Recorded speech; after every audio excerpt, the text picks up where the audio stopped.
하나님께 영광을 올려드립니다. 얼마나 애절하고 그 속에 영혼의 찬양이 담긴 줄 믿습니다. 아멘. 오늘은 특별히 우리 다니엘 친구들이 이렇게 모여서 함께 예배를 드려서 감사합니다. 아마 신앙을 가지고 있는 분도 있고 없는 분도 있겠지만 오늘 예배 속에서 하나님이 만져주시기를 원합니다. 아멘. 오늘 말씀이 초대교회의 특징입니다.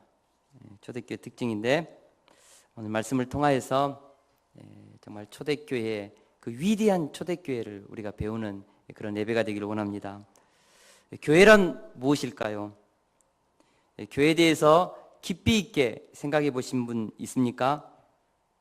여러분, 교회에 대해서 한 번쯤은 곰곰이 생각해 보신 적 있어요? 교회 하면 떠오르는 것이 무엇입니까? 높이 솟아오른 십자가 철탑, 촘촘하게 장의자로 진열된 예배당, 성경책, 찬양대, 설교하는 목사님, 전도하는 사람들, 이런 것들이 생각납니다. 사실 이런 이미지들은 현대화된 교회의 외적인 모습들입니다. 그러면 처음 교회가 탄생했을 때 원시교회, 그 교회의 모습은 어떠했을까요? 오늘 말씀은 2000년 전 최초의 교회가 탄생했을 때의 모습이 어떠했는지에 대해서 말씀해 주고 있습니다. 오늘 말씀을 통해서 초대교회의 아름다운 특징을 배우고자 합니다. 무엇보다도 가장 교회다웠고 가장 생기 있고 가장 활력이 넘쳤던 그 초대교회의 공동체를 우리가 배우면서 오늘 이 교회의 본질을 잃어버린 이 현대의 교회 안에서 다시 한번 초대교회를 향하는 그런 모형을 회복하는 그런 갱신이 우리 안에 있기를 기도합니다. 오순절날 마가다락방에 임재했던 강력한 성령 강림 사건은 교회를 탄생시켰습니다. 그날 성령에 사로잡힌 베드로의 설교로 인해서 마음이 찔려서 회개하고 새롭게 교회의 새신자로 등록한 사람이 3,000명이었습니다. 한 번의 설교로 3,000명이 회개하고 교회로 들어왔다는 것입니다. 베드로의 설교를 통하여서 새가족이 된, 새신자가 된 이 3,000명의 신앙생활은 어떠했을까? 여러분, 흥미롭지 않습니까? 궁금하지 않습니까? 성령의 강력한 임재를 통해 회개하고 세례받고 돌아온 이들 3,000명의 신앙생활이 어떠했을까? 우리 다 같이 42절을 함께 읽겠습니다. 42절 말씀입니다. 시작. 그들이 사도의 가르침을 받아 서로 교제하며 떡을 떼며 오로지 기도하기를 힘쓰니라. 우리는 여기서 초대교회 성도들의 아름다운 신앙생활의 4가지를 배우게 됩니다. 사도들의 가르침을 받고 교제하고 떡을 떼고 기도하기를 힘썼다. 첫째, 이들은 모여서 사도의 가르침을 받았습니다. 성령의 능력으로 회개하여 예수 그리스도를 구주로 고백한 이들이 맨 처음 했던 일이 무엇인가?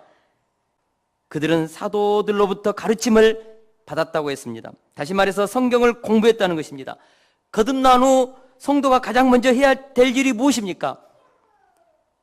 성경을 공부하는 것입니다. 사도들의 가르침을 받는 것입니다. 말씀은 신앙생활의 뿌리입니다. 말씀은 믿음의 뼈대요 기초입니다. 말씀이 없는 신앙생활은 허수아비와 같이 이리저리 생기 없이 그렇게 휘날리지요. 알맹이 없는 깡통처럼 소리만 요란한 것입니다. 말씀이 우리의 신앙의 기초를 세울 때에 그 사람은 진국이고 그 사람 안에는 성숙한 영적인 능력이 나타난다는 것입니다. 처음 예수님을 영접한 후 새가족의 가슴이 얼마나 뜨겁습니까? 성령의 능력으로 거듭난 후 그들 안에 얼마나 순수한 열정이 있습니까? 그래서 처음 신앙생활 하는 사람들의 특징은 뜨겁고 순수한 열정이 있다는 것입니다. 그래서 잘못하면 방방 뛰기 쉽고 여기저기 일하려고 섬기려고 달려들기 쉽습니다. 그러나 이 열정, 이 헌신이 말씀에 서지 않으면 금방 무너진다는 것입니다. 쉽게 상처받습니다. 사단의 시험을 받고 유혹을 받고 일어나지 못하는 경우도 허다합니다. 그래서 성령으로 거듭난 사람들이 가장 먼저 해야 할 일은 말씀을 공부하는 것입니다. 말씀의 가르침을 받으면서 하나님의 뜻과 계획과 비전을 알아야 하는 것입니다. 교회가 무엇인지 말씀을 통하여 알아야 합니다.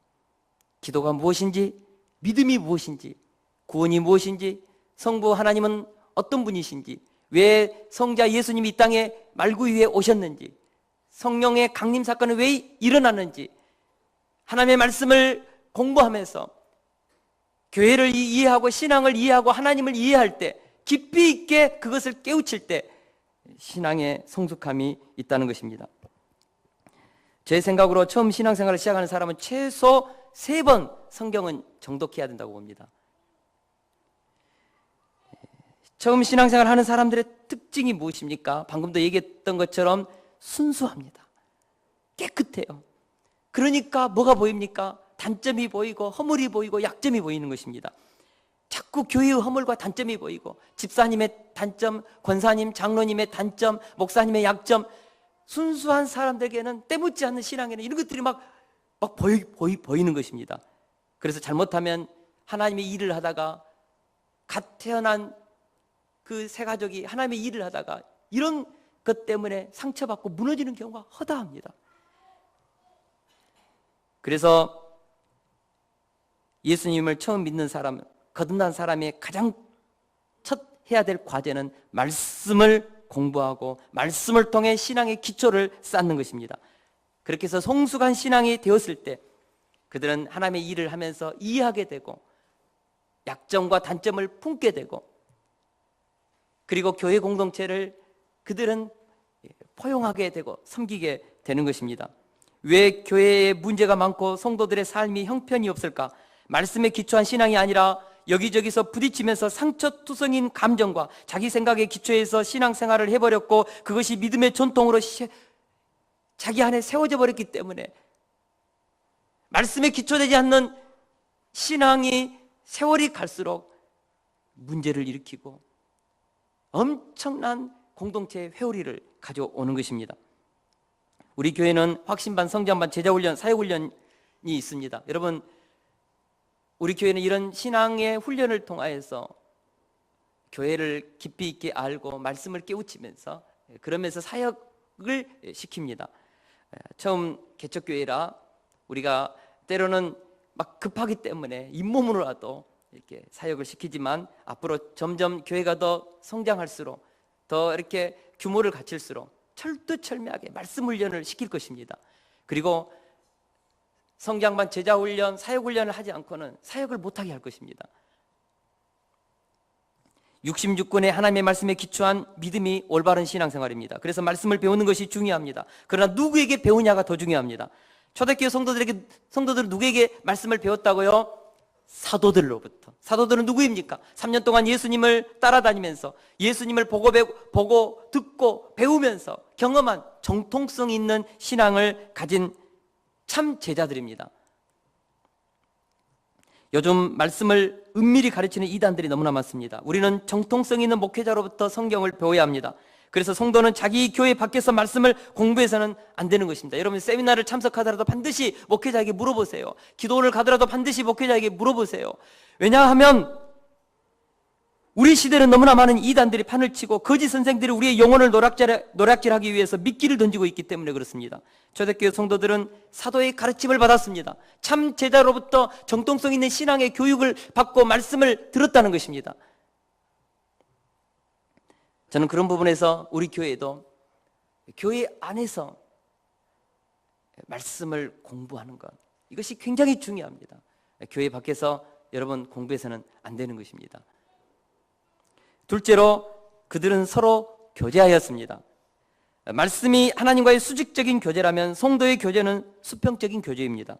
교회는 성도들끼리 서로 교제하는 공동체입니다. 여기서 말하는 성도의 교제는 세상의 동아리, 동호회, 동창회 이런 것에서 나누는 교제나 사교 모임과는 차원이 다른 그런 교제입니다. 세상의 교제는 노래방 가고 술집에서 회식하고 고도리 치고 먹고 마시고 춤추고 그러지 않습니까? 어제 우리 다니엘 친구들 노는 거 보니까 재밌대요. 이런 교제도 재미가 있습니다. 그러나 타락한 세상의 그 교제를 우리가 보면요, 정말 그 교제 속에 얼마나 세속적입니까? 드라마 이야기, 영화 이야기, 자기 자랑, 신세 타령, 타인에 대한 비난, 미움, 세상에 대한 분노, 그리고 육신의 욕망을 채우는 정욕이 그 속에 있기 때문에 이런 세상적인 모임을 하고 나서 집에 돌아오면 허무해요. 뭔가 가슴에 상처가 돼요. 그리고 육신의 욕망을 채우는 그런 것이기 때문에 놀 때는 짜릿하고 뭔가 막 흥황한 인생에 뭐가 있는 것 같은데 집에 돌아오면 허무해요. 이것이 세상의 교제입니다. 그러나 말씀을 통해 회개하고 구원받는 성도들이 나누는 영적 교제, 이런 교제는 세상의 교제와는 차원이 다릅니다. 변화되고 새 사람이 된 성도들의 교제는 예수 그리스도 안에서 나누는 신앙의 간증이 있는 교제입니다. 은혜를 나누는 교제입니다. 영적 체험을 나누는 교제입니다. 하나님께 영광을 돌려드립니다. 기도 제목을 묻고 그 기도 제목을 가지고 함께 기도하고 찬양하고, 목사님의 주일 설교 말씀을 가지고 삶을 적용하면서 그것에 가졌던 그 은혜를 나누고, 이것이 누구입니까? 성도의 교제, 변화받은 구원받은 성도들의 교제. 이런 교제는 사랑을 나누고 인격적으로 존중하는 교제이기 때문에 기쁨이 그 심령 깊은 곳으로부터 나오는 것입니다. 교제를 해도 술이 없어도, 노래방에 노래가 없어도, 게임이 없어도 그 교제 속에는 한량없는 그런 영적인 깊은 그런 감격과 치유와 회복이 있습니다. 그래서요, 진짜 신앙의 맛을 하면요, 게임 중독, 마약 중독, 음란 중독, 각종의 중독으로부터 나오는 거예요. 왜요? 그것보다 더 재미있기 때문에 그렇습니다.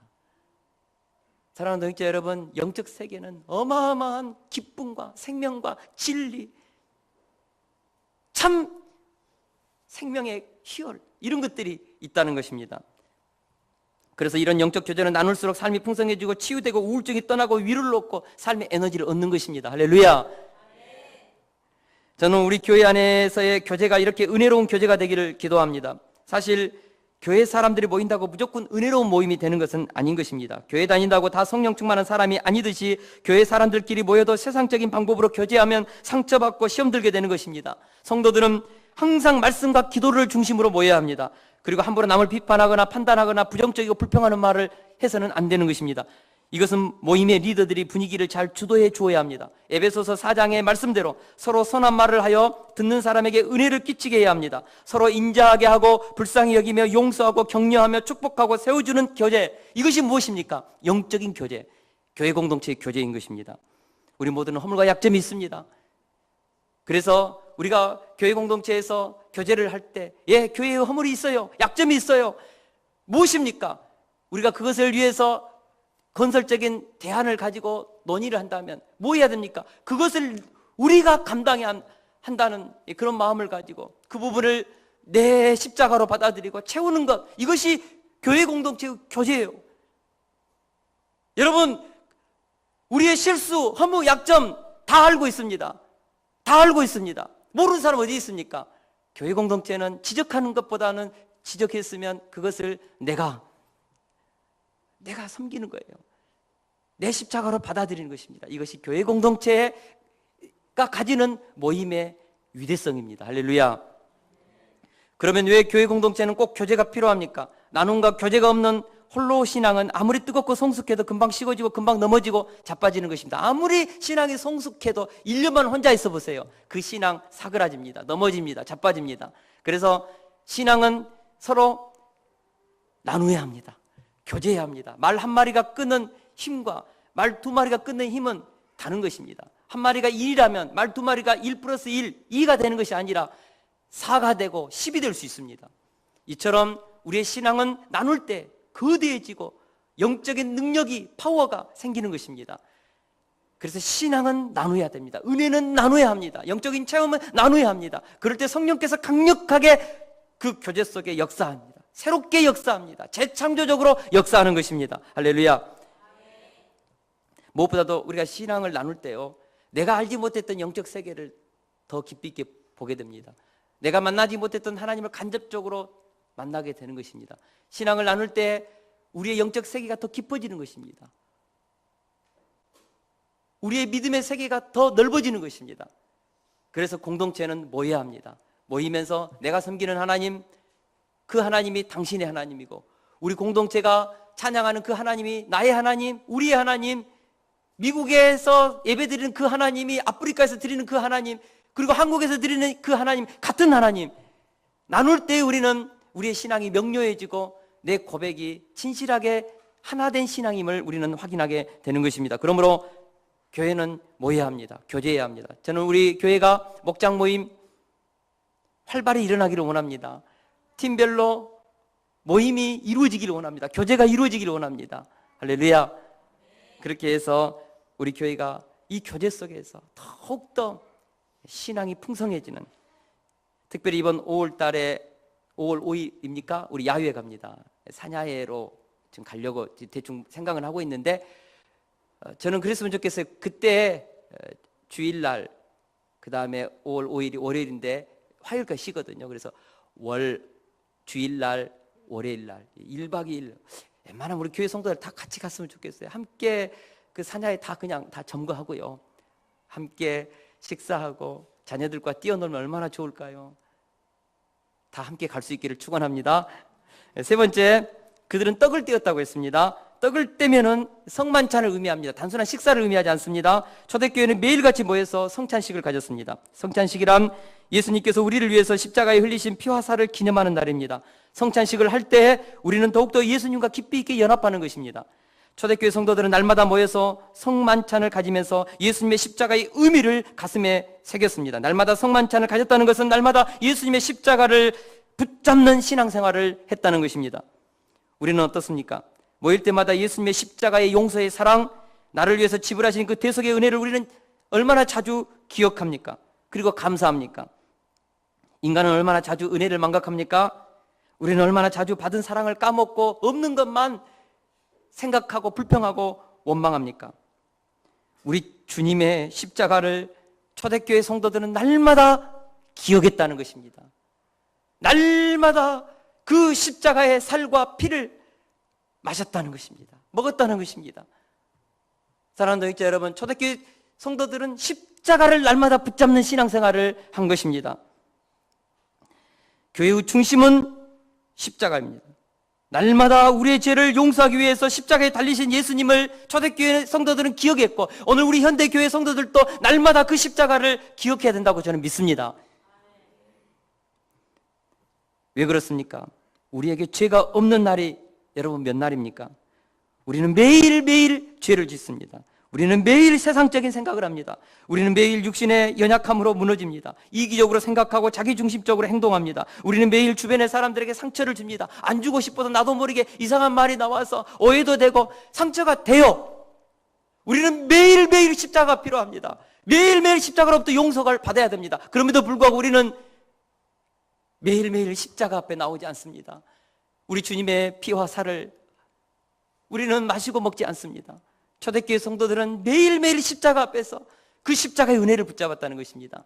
저는 우리 세속교회 교회 공동체가 매일매일 우리 교회에서 성만찬을 할 수 없지만 십자가의 살과 피를 먹고 십자가의 용서의 은혜를 누리는 그런 역사가 있기를 원합니다. 용서를 많이 받는 사람이 남을 많이 용서합니다. 하나님으로부터 은혜를 많이 받은 사람들이 다른 사람을 섬기는 것입니다. 여러분, 십자가의 용서가 내 안에 날마다 차고 넘치면요, 다른 사람의 허물이 용서가 돼요. 저는 그렇습니다. 우리 교회 성도님 중에 단 한 사람도 정죄하고 비난하고 판단하지 않습니다. 진심입니다. 단 한 사람도 제 가운데 내 눈에 이렇게 막 엇나가고 그런 분 한 분도 없습니다. 우리 교회 성도들 생각하면 항상 마음이 아프고 항상 섬기고 싶고 항상 그리스도 안에서 한 가족으로 생각하고 그렇습니다.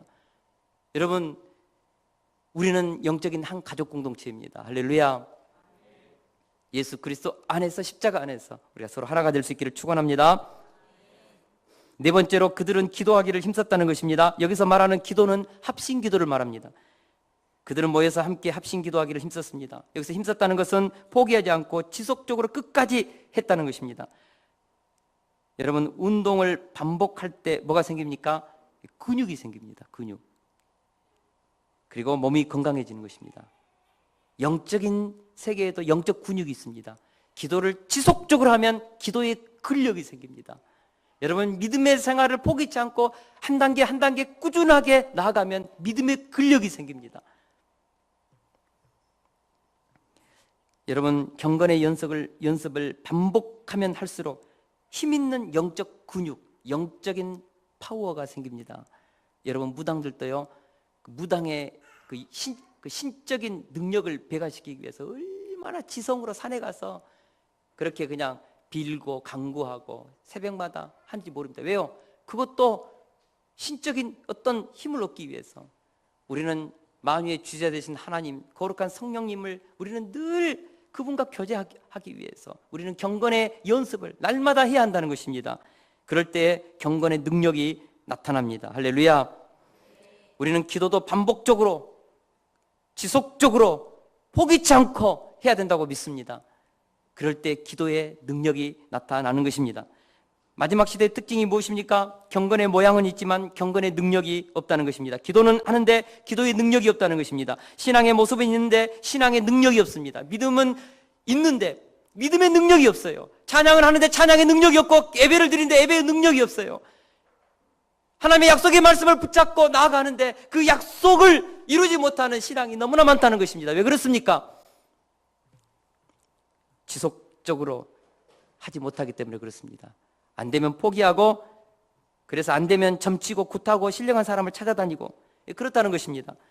성령의 약속을 믿다가도 이루어지지 않으면 그 약속의 말씀을 버리는 것입니다.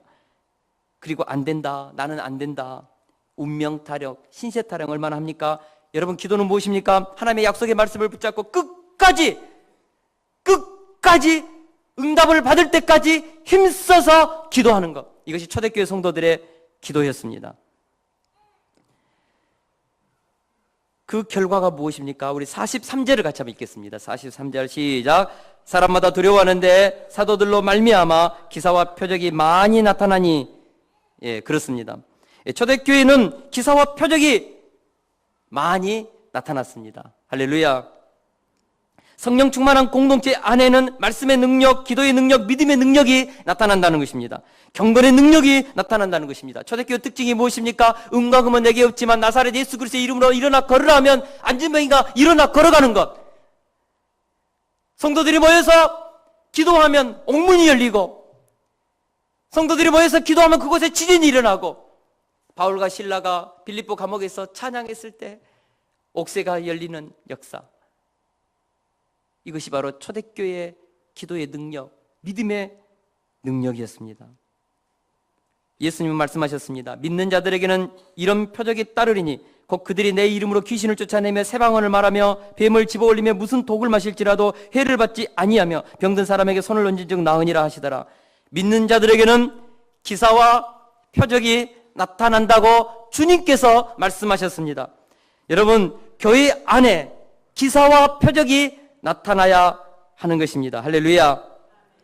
초대교회는 엄청난 그런 영적인 능력이 교회를 통하여서, 믿는 자들을 통하여서 나타났다는 것입니다. 그런데 왜 현대교회는 표적과 기사가 잘 나타나지 않는가?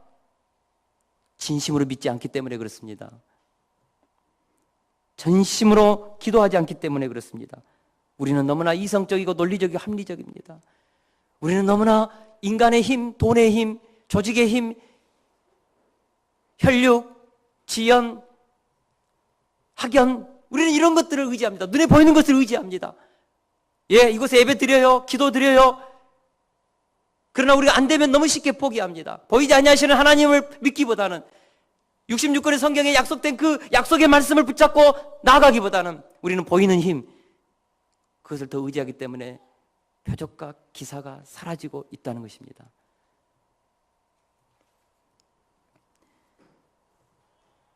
여러분, 교회 안에는 표적과 기사가 있습니다. 우리 교회도 있습니다. 2010년 우리 겨울 수련회 때 우리 호진 집사님 어깨 통증으로 얼마나 고생했습니까? 그것 때문에 수년 동안 고통하고 약을 먹어도 낫지 않는 그 어깨 통증, 잠을 못 이루는 그 통증, 그날 우리가 다 손을 대고 함께 우리 호진 집사님을 향하여 기도했을 때, 몸에 대고 우리 함께 기도했을 때, 그날 뜨거운 뭔가가 와서 이 어깨를 만들고 땀을 뻘뻘 흘리더니 그 다음날 나았어요. 고침받았어요. 치유되었어요. 더 이상 아프지 않았습니다. 우리 교회에 일어난 기적입니다. 우리가 잘 아는 우리 이문숙 자매님, 우울증으로 약 먹고 손이 떨리는 현상 때문에 얼마나 우리 마음이 아팠습니까? 그런데 어느 날 하나님이 주신 확신 속에서 약을 끊고 이곳에 모여서 함께 기도하고 머리에 안수하여 기도했을 때 무언가 위로부터 뜨거운 것이 임하더니 온몸을 휘감더니 서서히 손 떨림이 없어지고 지금은 얼마나 밝고 건강하게 찬양하고 그렇습니까? 우리가 교회 개척을 위해서 이 땅을 사고자 할 때 하나님께서 꿈에서 우리에게 정말 합당한 방향으로 계시해 주셨지 않았습니까? 저는 하나님을 믿을 수 없었습니다. 관광경영학과 나와가지고 영어 히어링 테스트 25문제 중 찍어서 23문제 맞췄습니다. F학점 중간고사. 그 당시 성경에 계시던 하나님을 믿기는 믿어야 되겠는데 안 믿어지니까 하나님께 기도했습니다. 하나님, 정말 이 성경에 계신 하나님이 진짜입니까? 살아계십니까? 그러면 저에게도 한번 나타나셔서 한 번만 제가 살아계신 하나님을 체험하게 해주십시오. 그 기도 드렸고 기말고사 때 시험을 받고 영어 들렸어요. 25문제 다 맞았어요. 저는 그 사건을 통하여서 살아계신 하나님을 만났습니다. 저의 인생 가운데 표적과 기사가 나타났습니다. 할렐루야. 현대에도 기적과 표적이 일어납니다. 여러분, 그러나 꼭 이런 초자연적인 것만 표적과 기사로 보아서는 안 되는 것입니다. 예를 들어서 술과 담배, 도박을 끊고 게임 중독으로부터 벗어나는 것, 불면증이 사라지고 우울증이 사라지고 기쁨과 평안이 가득한 인생으로 바뀌는 것, 이것도 기적인 것입니다. 무엇보다 설교를 들으면서 울고 웃고 깨닫고 내 삶에 적용하면서 그러면서 가정이 회복되고 부모와 자녀의 관계가 회복되고 남편과 아내의 관계가 회복되면서 가정이 세워지고 이런 것도 무엇입니까? 기적입니다. 무엇보다 소소한 기도의 응답도 표적과 기적이라고 믿습니다. 이번 사랑의 동산에 갔던 우리 박은미 자매님 3가지 기도 제목을 주님께 드렸답니다. 그중 2가지가 응답되었다고 했습니다. 하나는 형부가 제자훈련을 받는 것이었는데 너무 바쁜 직장생활 때문에 또 그 마음 가운데 뭐 훈련 받고 싶은 마음도 없고 하나님께 기도했대요. 우리 형부 제자훈련 받을 수 있도록 도와주십시오. 전혀 받지 않겠다는 그 완악한 마음이 기도 이후에 부드러워지고 요즘 열심히 제자훈련 받고 있고 은혜 받고 있습니다. 할렐루야. 또 한 가지는 엄마 직장 다시 시작할 수 있도록 도와주십시오. 그것도 예배를 주의를 지킬 수 있는 그런 좋은 직장 주십시오. 응답 받았습니다. 5주 5일만 근무하는, 그리고 오후 타임을 넉넉하게 누릴 수 있는 굉장히 좋은 직장을 얻었습니다. 기적이지요. 이거 표적이지요. 나머지 하나의 기도도 저는 반드시 이루어질 줄 믿습니다. 사랑하는 동역자 여러분, 하나님은 교회 공동체 안에 표적과 기사를 통하여서 자신이 살아계심을 증거하는 것입니다. 하나님은 표적과 기사를 통하여서 성경에 계시된 66권의 말씀이 진리인 것을 나타내는 것입니다. 만약 하나님께서 표적과 기사를 나타내지 않고 단순하게 성경을 우리 이성으로만 연구하겠다면 어떻게 교회가 세워졌겠습니까? 우리가 잘 아는 것처럼 초대교회 얼마나 많은 성도들이 카타굼에 숨어서 그곳에 죽어갔습니까? 사자밥이 되고 불에 태워졌습니까? 그럼에도 불구하고 그들이 끝까지 신앙의 중심을 지킨 이유가 무엇입니까? 표적과 기사, 신령한 영적인 능력, 초대교회에 있었습니다. 왜 북한에 있는 지하교회 30만 명이나 되는 그 지하교회 성도들이 발각되면 죽는데도 불구하고 우리 주님을 믿습니까? 왜 교회 안에서 우리 주님을 믿느냐는 것입니다. 그 지하교회 성도들에게도 표적과 기사, 성령의 능력이 있는 것입니다. 왜 무슬림권에 있는 사람들이 잡히면은 가족이 다 몰살당하는, 다 추방당하는 그런 위기 속에서도 교회에 다니고 왜 예수님을 믿느냐는 것입니다. 표적과 기사, 그들에게 있는 것입니다. 할렐루야. 교회에는 표적과 기사가 있습니다. 기도의 능력이 있습니다. 말씀에 순종하면 말씀의 능력이 나타나는 것입니다. 우리 교회에 나타납니다. 자녀들의 인생을 위해서 기도하십시오. 하나님이 살아계셔서 만지십니다. 치유하십니다. 저는 그것을 믿습니다. 그러나 초대교회는 말씀과 기도 중심 속에서 영적인 능력의 역사인 표적과 기적만 나타나는 것이 아니라 삶의 열매도 있었다는 것입니다. 어쩌면 이것이 초대교회의 더 본질적인 하나님의 능력이라고 저는 봅니다. 우리 44절에서 45절 말씀을 함께 읽겠습니다. 시작. 믿는 사람이 다 함께해서 모든 물건을 서로 통용하고 또 재산과 소유를 팔아 각 사람의 필요를 따라 나누어 주며 초대교회의 가장 놀라운 특징 중에 하나는 사랑의 나눔입니다. 초대교회 성도들은 마음만 나누는 것이 아니라 자신의 소유한 물건까지도 서로 통행했다는 것입니다. 유무상통했습니다. 있는 것과 없는 것을 서로 나누어 가졌다는 것입니다. 할렐루야. 예를 들어서 자전거가 2대인 사람은 자전거가 없이 걸어다니는 사람을 위해서 자신의 자전거 한 대를 그 성도에게 주었다는 것입니다. 어떤 성도의 통장에 1,000만 원이 있어요. 급히 수술을 한 정말 가난한 성도의 돈이 없어서 자신의 통장에서 500만 원을 끄집어내서 그 사람에게 그냥 주었다는 거예요. 어떤 사람에게 집 2채가 있습니다. 그래서 한 채는 선교사님들을 위해서 내놓았다는 것입니다. 초대교회 정말 그런 일들이 일어났습니다. 자신의 소유와 재산을 팔아서 내놓았습니다. 부족하고 가난한 사람들을 위해서 내놓았습니다. 이것이 초대교회 안에 일어난 삶의 열매, 믿음의 열매였다는 것입니다. 이것은 자발적인 마음의 역사였습니다. 예루살렘 교인들은 전혀 인색함이나 강요된 흔적 없이 전적으로 자원하는 마음으로 유무상통의 원리를 따랐다는 것입니다. 그리고 분배할 때는 각 사람의 필요를 따라 나누어 주었다는 것입니다. 내놓을 때는 자원함으로 내놓았고, 분배할 때는 욕심 나가지고 그것을 정말 가져가면 노, 안 돼. 필요한 사람 공평하게 분배했다는 것입니다. 사랑하는 동역자 여러분, 이것은 지극히 자율적인 사랑의 나눔이었습니다. 이것은 결코 사회주의나 공산주의에서처럼 강요된 당의 지시에 따라 강압적으로 된 제도적 통제가 아닌 자발적인 사랑의 정신에 의한 것이었습니다. 성령으로 감동되고 마음의 은혜가 통치하면요, 이런 자발적인 사랑의 나눔이 실천된다는 것입니다. 이것이 진정한 유토피아인 것입니다. 칼 막스가 실천하고자 했던 공산사회는 계급투쟁에 의한 강압적인 분배였습니다. 그리고 인위적인 힘에 의한 유토피아의 건설은 수많은 숙청과 함께 강압적으로 재산을 빼앗아 분배하면서 결국 소수 공산 간부들이 황금알을 다 차지하게 되었습니다. 그래서 또 다른 극악한 양극화를 낳은 것입니다. 우리가 잘 아는 것처럼 공산사회를 만들고 있다던 칼 막스, 레닌의 공산주의는 부패로 인하여서 70년 만에 망하고 말았습니다. 우리가 잘 아는 북한 공산사회를 보십시오. 그들이 진정한 평등사회입니까? 1%, 당 간부 1%를 위해서 99%의 인민들이 얼마나 고통을 당합니까? 성령의 역사, 복음의 능력이 빠지고 말씀의 은혜가 빠져버린 공산사회는 실패한 것입니다. 인간의 능력으로는 유토피아 건설할 수 없습니다. 하나님께서 오셔서 우리를 통치하시고 진리가 우리 안에 가득하고 하나님께서 우리를 붙잡을 때 진정한 유토피아, 자원하는 유토피아, 사랑의 나눔의 그 실천이 이루어지는 것입니다. 그것이 어디입니까? 초대교회 공동체. 저는 이 공동체가 오늘 우리 세숫교회 안에도 실현될 수 있기를 원합니다. 우리 세숫교회 안에도 초대교회 같은 유토피아, 하나님의 나라, 서로의 물건을 유무상통할 수 있는 공동체, 그것이 이루어지기를 원합니다.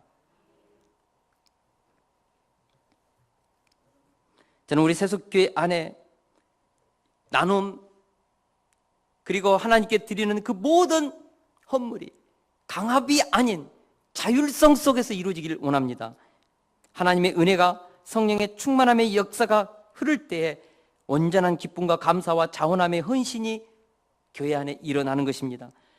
저는 우리 세숫교회 안에 이런 성령의 감동하심과 하나님의 은혜 주심에 따라 자원함과 자율적인 헌신이 있기를 원합니다. 그 어떤 강압성도 없기를 바랍니다. 할렐루야. 이런 초대교회의 성령 충만한 공동체에 대한 세상의 반응은 두 가지로 나타났습니다. 첫째는 사람마다 두려워했다는 것입니다. 43절을 다시 한번 읽겠습니다. 시작.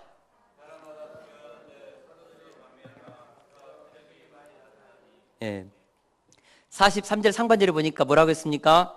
사람마다 두려워하는데, 이것은 교회 속에 임재하시는 하나님의 능력에 대한 세상의 반응입니다. 귀신이 쫓겨나가고 옥문이 열리고 죽은 자가 살아나니까, 방언이 터지니까 세상 사람들이 그 교회 공동체에서 나타나는 그 영적인 현상, 영적인 파워, 하나님의 그 어떤 신적인 임재를 보면서 교회를 두려워했다는 것입니다. 여기서 두려워했다는 것은 공포심을 느꼈다는 것이 아니고 경탄하고 존중하고 존경심을 가졌다는 의미인 것입니다. 예수님은 이 반석 위에 내 교회를 세우리니 음부의 권세가 이기지 못하리라고 말씀하셨습니다. 교회는 음부의 권세를 이기는 영적인 권세가 있습니다.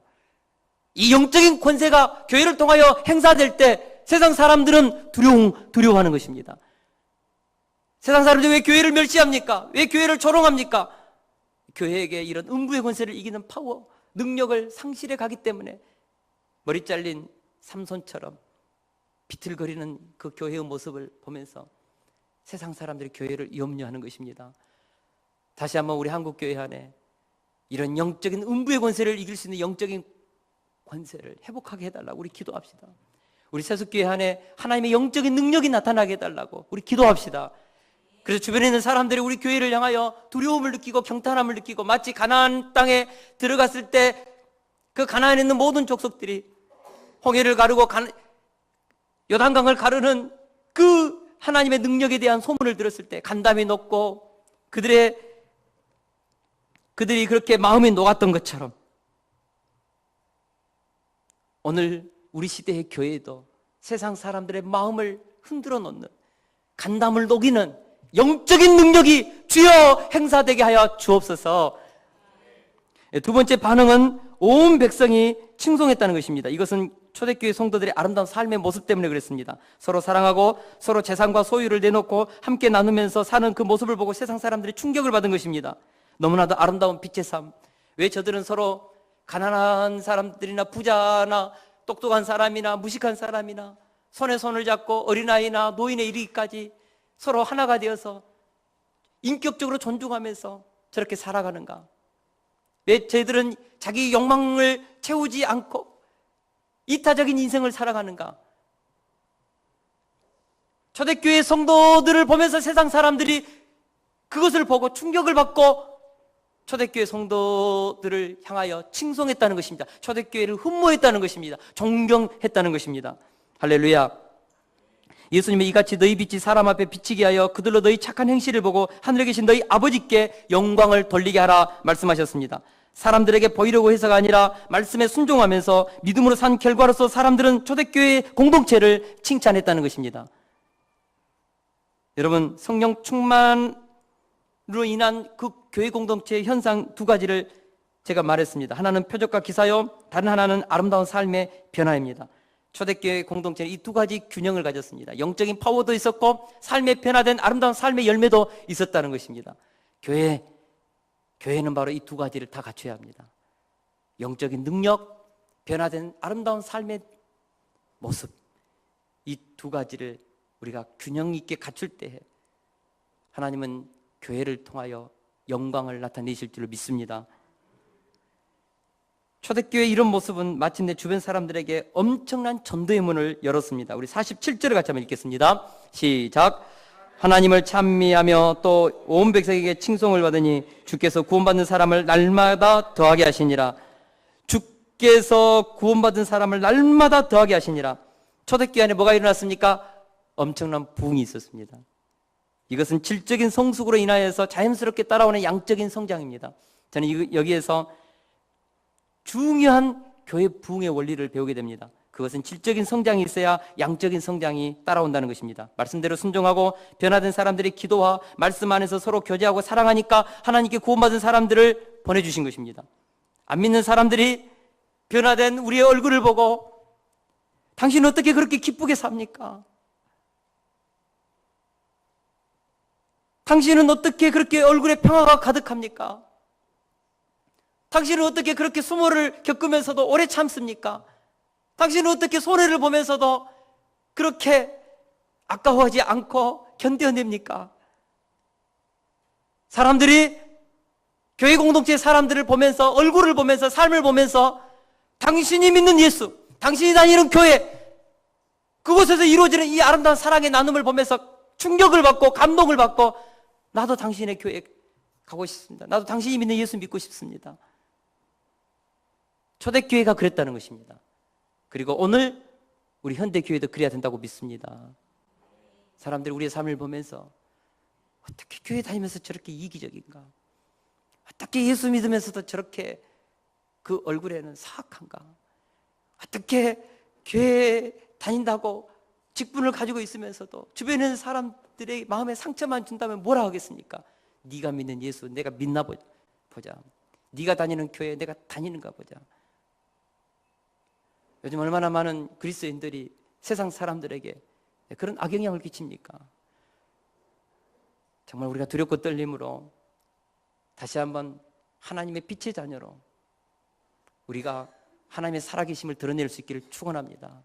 세상 사람들은 우리의 삶을 보고 성경을 읽는 것입니다. 세상 사람들은 우리가 믿는 예수님을 믿은 그 삶을 보면서 성경을 읽는 거예요. 그들이 언제 성경을 읽겠습니까?